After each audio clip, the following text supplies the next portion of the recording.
remaja atau anak SMP, SMA, sampai anak kuliah sih juga datang sih. Pertanyaan kedua itu rata-rata remaja kalau kesini apa aja?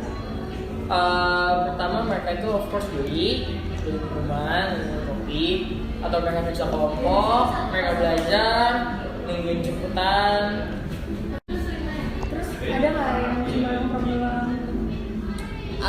Definisi nongkrongnya doang ini gimana nih? Kalau misalnya dia nyendak kayak misalnya berkelompok 7 orang 8 orang tapi yang beli 5 itu ada, sometimes ada kayak gitu.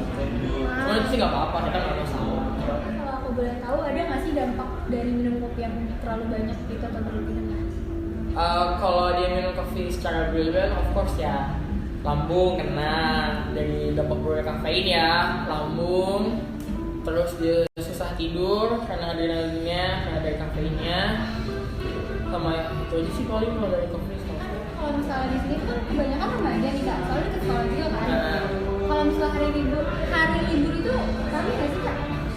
Tergantung, kalau misalnya kayak kemarin libur kenaikan ya, kenaikan kelas tuh kita lumayan sepi. Cuma kalau kayak libur sekolah Sabtu Minggu weekend aja masih tetap ramai. Itu malah justru yang ramai kita.